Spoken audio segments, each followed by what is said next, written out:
ഒരു പുതിയ വീഡിയോയിലേക്ക് ഏവർക്കും സ്വാഗതം. നമ്മുടെ ഇടയിൽ കലാകാരന്മാരെല്ലാം കള്ളുകുടിയന്മാരാണെന്നും കഞ്ചാവ് കുടിക്കുന്നവരാണെന്നും വീഡിയോ വലിക്കുന്നവരാണെന്നും ഒക്കെയുള്ള ഒരു ധാരണയുണ്ട്. MT വാസുദേവൻ നായരും വൈക്കം മുഹമ്മദ് ബഷീറും ഒക്കെ വീഡിയോ വലിക്കുമായിരുന്നു എന്നൊക്കെയാണ് പറയുന്നത്.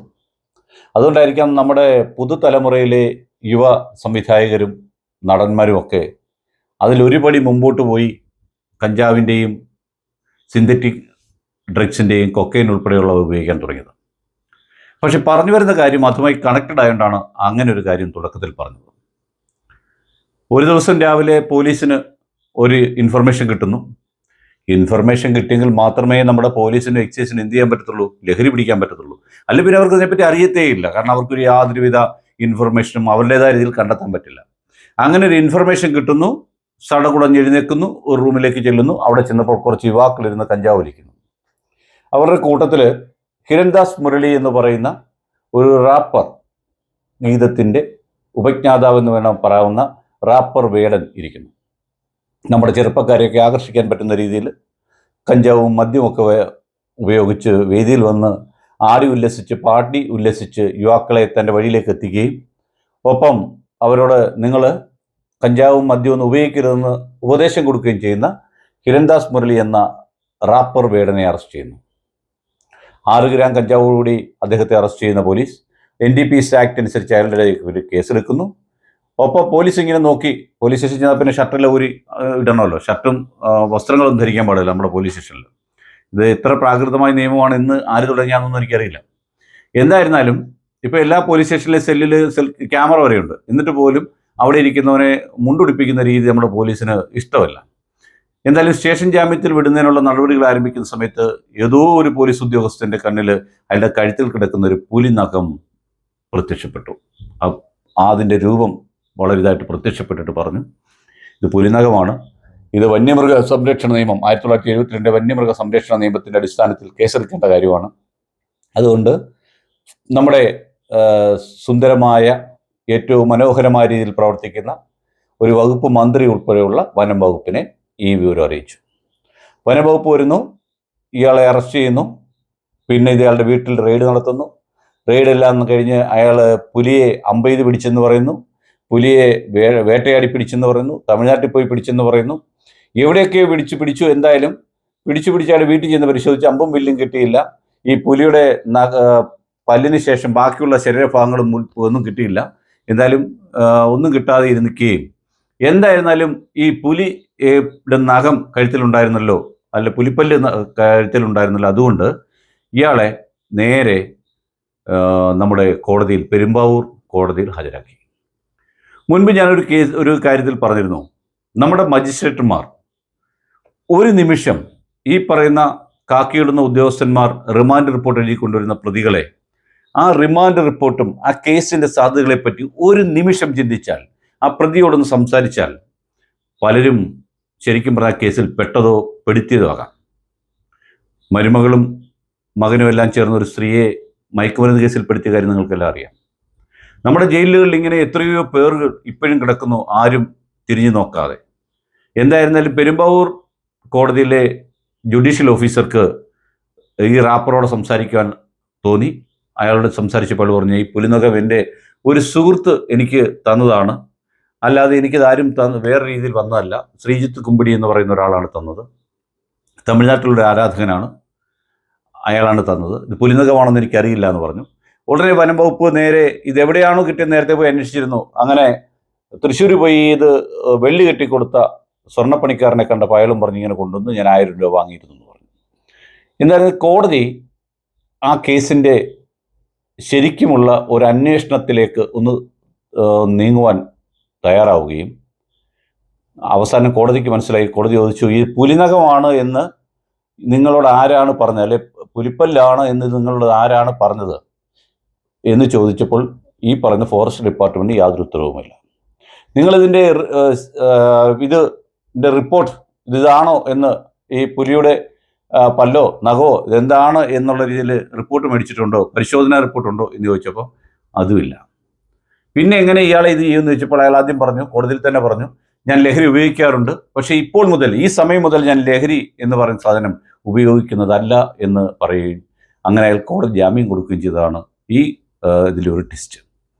അടുത്തൊരു സംഭവം, എനിക്ക് തോന്നുന്നു ശ്രീ തിരുവഞ്ചൂർ രാധാകൃഷ്ണൻ വനംവകുപ്പിന്റെ ചുമതലയുള്ള സമയത്താണ് തോന്നുന്നു മോഹൻലാലിന്റെ ആനക്കൊമ്പുമായി വന്ന വിഷയം വന്നത്. അത് ഹൈക്കോടതിയിലാണ് കേസെന്ന് എനിക്ക് തോന്നുന്നു. ഈ മോഹൻലാലിനെ സംരക്ഷിക്കുവാൻ എത്രയോ രാഷ്ട്രീയ നേതാക്കന്മാർ, മന്ത്രിമാർ മുന്നിട്ടിറങ്ങുമ്പോഴാണ് പുലിനഖമോ പുലിപ്പല്ലോ പുലിത്തോലോ എന്തോ ആയിക്കോട്ടെ, അതെന്താണെന്ന് പോലും അറിയുന്നതിന് മുമ്പ് ഒരു സാധാരണ ചെറുപ്പക്കാരനെ പിടിച്ചകത്തിടാനും ഇടികൊടുത്തോന്നറിയില്ല. എന്തായാലും ഫോറസ്റ്റിൻ്റെ കിട്ടിയപ്പോൾ 2 തല്ല് കിട്ടാതിരിക്കാൻ ഒരു സാധ്യതയില്ല. മാത്രമല്ല ഈ പറയുന്ന ആള് ഹിരൺദാസ് മുരളി എന്ന് പറയുന്ന 10 ആൾക്കാർ അറിയുന്നതും അവൻ്റെ പാട്ട് കേൾക്കാൻ ആൾക്കാർ കൂടുന്നതാകുമ്പം ഈ സാറുമാർക്ക് അവരുടേതായ ഒരു ചൊറിച്ചിലുണ്ടാവും. ആ ചൊറിച്ചിൽ വെച്ച് 2 കുത്തെങ്കിലും കിട്ടാതിരിക്കാൻ ഒരു സാധ്യതയില്ല. ഫോറസ്റ്റുകാരെ കിട്ടി ഇടിക്കും എന്നാണ് എല്ലാവരും പറയുന്നത്. ഫോറസ്റ്റുകാർക്ക് പലതും ചെയ്യാം, വന്യമൃഗങ്ങളെ വേവിച്ച് തിന്നാനോ അവിടെ നിന്നൊക്കെ ആറ്റാനോ വെള്ളം ഒഴിക്കുന്നതിനോ ഒക്കെ ചെയ്യാം, കാരണം അവിടെ ആരും ചോദ്യം ചെയ്യാനില്ലല്ലോ. പക്ഷെ ഇവിടെ എന്തായിരുന്നാലും ഈ ചെറുപ്പക്കാരനെ കോടതി വെറുതെ വിട്ടു എന്ന് പറയാം എന്നാണ് തോന്നുന്നത്. കാരണം കേസ് നിലനിൽക്കുന്നതല്ല എന്നാണ് കോടതിയിലെ തന്നെ പ്രാഥമിക നിരീക്ഷണമായി മുമ്പോട്ട് വന്നിരിക്കുന്നത്.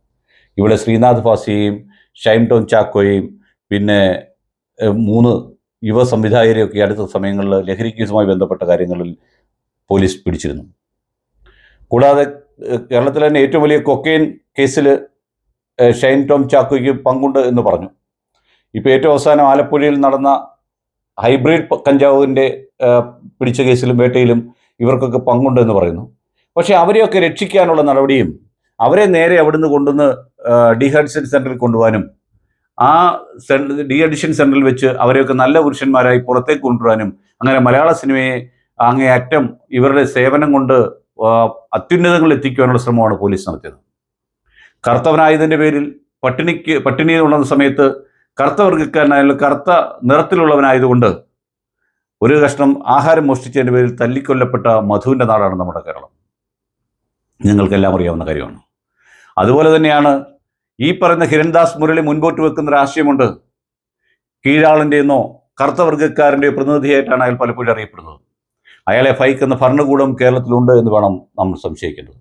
നമ്മളാരും ചിന്തിക്കുന്ന രീതിയിലല്ല നമ്മുടെ രാഷ്ട്രീയക്കാരും പോലീസ് ഉദ്യോഗസ്ഥന്മാരും വനംവകുപ്പുകാരും ഒന്നും തന്നെ ചിന്തിക്കുന്നതും പ്രവർത്തിക്കുന്നതും. നമ്മുടെയൊക്കെ ചിന്തകൾക്കപ്പുറം നിന്നുകൊണ്ട് കാര്യങ്ങൾ ചെയ്യുവാനാണ് അവർക്ക് എപ്പോഴും അവരുടെ വ്യഗ്രത. അതുകൊണ്ടാണ് ഇങ്ങനെയൊക്കെ സംഭവിക്കുന്നത്. കുറെ കൂടിയൊക്കെ മാന്യമായ രീതിയിൽ ജനങ്ങളോട് പെരുമാറാം. ഒരു സാധാരണ പയ്യനെ കിട്ടിയാൽ അവൻ എഞ്ചിനീയറിംഗിൽ പഠിക്കുകയാണെങ്കിൽ അല്ലെങ്കിൽ ഉടനെ അവൻ മയക്കുമരുന്നിൻ്റെ മാഫിയയുടെ അല്ലെങ്കിൽ മയക്കുമരുന്നുകാരനാണെന്ന് പറഞ്ഞ് പോലീസ് മുദ്ര കുത്തുകയും ആ രീതിയിലാണ് പെരുമാറുന്നത്. പലപ്പോഴും ട്രാഫിക് പോലീസുകാരൻ പോലും ചെയ്യുന്നത് ഞാൻ കണ്ടിട്ടുണ്ട്. നേരിട്ട് എഞ്ചിനീയറിംഗ് പഠിക്കുന്ന വിദ്യാർത്ഥി എന്ന് പറഞ്ഞപ്പോൾ ഒരു പയ്യനെ പറ്റി മോശമായ രീതിയിൽ ഒരു പോലീസുകാരൻ എന്നോട് തന്നെ പറഞ്ഞിട്ടുണ്ട്.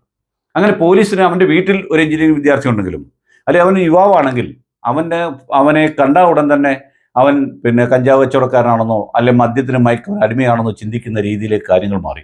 ഇല്ല എന്നൊന്നും പറയുന്നില്ല, ഒരു 60-70% അങ്ങനെയുള്ളവരായിരിക്കാം. ബാക്കി വരുന്ന 10-30% പോലും ഇതിലേക്ക് വരുന്നതിനെ വലിച്ചിടുന്നത് എന്നാണ് നമുക്ക് ഇത്തരത്തിൽ ചോദിക്കാനുള്ളത്. നമ്മുടെയൊക്കെ മക്കൾക്ക് പറ്റാവുന്ന ഒരു കാര്യമാണ്. ചൂണ്ടിക്കൊടുക്കപ്പെടുമ്പോൾ സത്യാവസ്ഥ കണ്ടുപിടിക്കാതെ അവരെ മാക്സിമം ഏതൊക്കെ രീതിയിൽ അവരെ ഉപദ്രവിക്കാവോ ആ രീതിയിൽ ഉപദ്രവിക്കുന്ന ഒരു രീതിയാണ് ഈ നിയമം കാക്കിയിടുന്ന പലരുടെയും. അതിപ്പം AMമാരായാലും MPമാരായാലും RTOമാരായാലും ജോയിന്റ് RTOമാരായാലും മോട്ടോർ വാഹന വകുപ്പിലെ ഉദ്യോഗസ്ഥന്മാരായാലും പോലീസുകാരായാലും ഈ എക്സൈസുകാരാണെങ്കിലും വനംവകുപ്പ് ഉദ്യോഗസ്ഥന്മാരാണെങ്കിലും ഇവരുടെയൊക്കെ ചിന്ത ഈ രീതിയിലേക്ക് മാറിയിരിക്കുകയാണ്. പക്ഷേ ഹിരൺദാസ് മുരളി മുൻപോട്ട് വെച്ച ആശയം അവന് ചെറുപ്പക്കാരെ യുവാക്കളെ കൂട്ടുവാൻ സാധിക്കുമെങ്കിൽ ഞാൻ ഇനി മദ്യപിക്കത്തില്ല എന്ന് അവൻ പറഞ്ഞിട്ടുണ്ടെങ്കിൽ അവനെ കൊണ്ട് യുവാക്കളെ മദ്യത്തിനെതിരായ രീതിയിൽ അവരെ കൊണ്ട് പ്രതിജ്ഞ എടുപ്പിക്കുവാനും ആ രീതിയിൽ കൊണ്ടുപോകാനും നമ്മുടെ സർക്കാർ മുമ്പോട്ട് വരണം. അവൻ പറയുന്നത് കേൾക്കാൻ ജനമുണ്ടെങ്കിൽ അവൻ്റെ വാക്കുകളിലൂടെ ലഹരിക്ക് വിമുക്തമായ ഒരു കേരളത്തിലേക്ക് നമുക്ക് എത്താൻ സാധിക്കും. അപ്പോൾ അവൻ പ്രൊമോട്ട് ചെയ്യപ്പെടും. അത് പ്രൊമോട്ട് ചെയ്യപ്പെടുന്നത് നമ്മൾ സഹിക്കേണ്ടിയിരിക്കുന്നു. ഒരു നല്ല കാര്യത്തിന് വേണ്ടിയാണെന്ന് വിചാരിച്ച് ചെയ്യുക. എന്തായാലും ഏറ്റവും അതിശയകരമായി തോന്നിയ കാര്യം നമ്മുടെ വനംവകുപ്പ് മന്ത്രി ഇന്ന് മാപ്പ് പറഞ്ഞിരിക്കുന്നു. നൂറുകണക്കിന് ആൾക്കാർ, ആയിരക്കണക്കിന് ആൾക്കാർ വന്യമൃഗങ്ങളുടെ ചവിട്ടേറ്റ് മരിച്ചപ്പോഴും ആന കുത്തിക്കൊന്നപ്പോഴും പന്നി പിടിച്ചപ്പോഴും കരടി പിടിച്ചപ്പോഴും ഒന്നും തന്നെ ഒരാളിനോട് പോലും, ഒരു ജീവൻ പോയവൻ്റെ വീട്ടുകാരോട് പോലും ആശ്വാസവാക്ക് പറയാത്ത മന്ത്രി ഹിരൺദാസ് മുരളി എന്ന ഈ പറയുന്ന റാപ്പർ വേടൻ്റെ മുമ്പിൽ അയാളുടെ പേരിൽ വനംവകുപ്പിന് തെറ്റുപറ്റിയെന്ന് പറഞ്ഞ് തെറ്റുപറ്റിയെങ്കിൽ അതിന് ക്ഷമ ചോദിച്ചുകൊണ്ട് മാപ്പിരുന്നിരിക്കുന്നു എന്ന ഒരു വലിയ സത്യം കൂടി എല്ലാവരും ഓർക്കണം.